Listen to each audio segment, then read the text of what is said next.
c'est indispensable parce qu'en fait, moi je décompose on va dire en 3 strates. Quand j'explique aux gens ce qu'on fait, en fait, ce que devrait être pour moi un travail sur soi, et même le travail d'une vie, c'est premier niveau, consolider tes fondations psychologiques, les fondations psychologiques sur lesquelles tu t'es construit. Deuxième niveau, poser des bases saines, par exemple en termes d'hygiène de vie, des bases efficientes et des bases résilientes. Résilientes au chaos. Et troisième niveau, bâtir. Comme un immeuble, tu veux bâtir haut, bon, bah, si tu veux pas qu'il s'effondre, tu fais des fondations solides. Bâtir ta carrière, bâtir ton réseau, bâtir ta famille, bâtir ta fortune, peu importe. Et donc, consolider ces fondations, c'est quoi ? C'est faire un travail de fond et faire un Tout le travail monde de le fait dans thérapie. l'autre sens. Hein.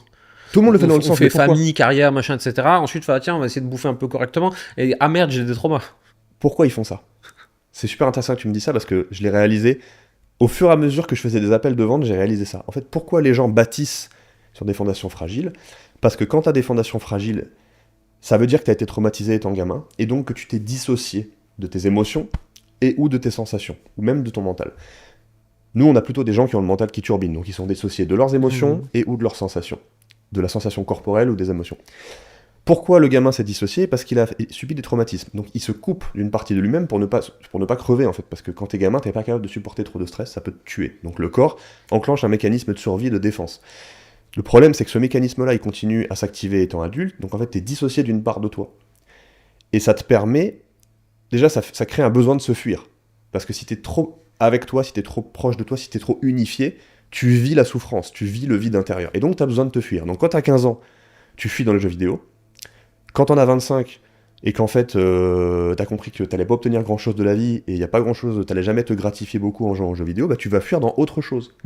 Et donc tu vas fuir par exemple dans le travail parce que t'as fait un challenge d'un mec sur YouTube quand t'avais 18 ans dans ta chambre, tu vois. Tu vas fuir dans le travail, pardon, mais ça reste une fuite. Tu fais les choses depuis un vide de soi pour rejoindre ce que je disais tout à l'heure. Ouais. Parce que t'es toujours aussi dissocié de toi-même et en plus comme t'es dissocié de toi-même, tu tombes dans le piège du dev perso parce que le dev perso il te dit deviens la meilleure version de toi-même, accepte que tu es une merde, que tu ne t'aimes pas.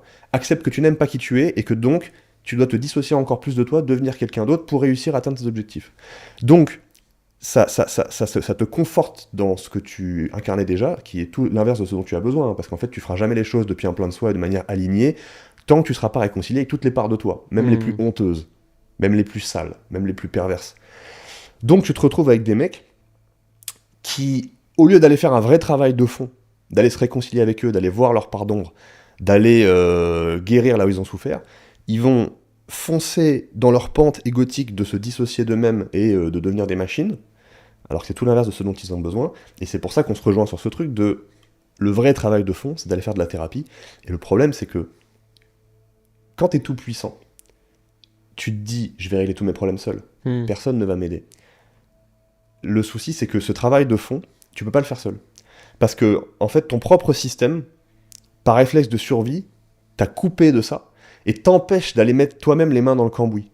Tu vois ? Le seul moyen d'y arriver soi-même, c'est d'aller prendre des drogues. Sauf que les drogues risquent de te traumatiser encore plus sur le trauma et de t'envoyer en hôpital psy. Ouais, non, mais et si tu vis en France, tu finis en psychiatrie... 15 ans d'ouverture psychologique en 3 heures, très mauvaise idée. Terrible, très violent, très mauvaise idée. C'est comme devenir trop riche d'un coup. Tu vas perdre pied. Donc il faut se faire aider et il faut qu'il y ait quelqu'un qui soit capable de t'aider à aller revivre ses souffrances progressivement, et qui soit capable de te réceptionner dans ta chute. Ouais, bien sûr. Parce que tu vas en prendre plein la gueule. Mais... Et donc, il faut aller se faire aider là-dessus parce que sûr. c'est le seul moyen. 100%. Oui, surtout, il y a un truc que j'explique beaucoup à nos clients, c'est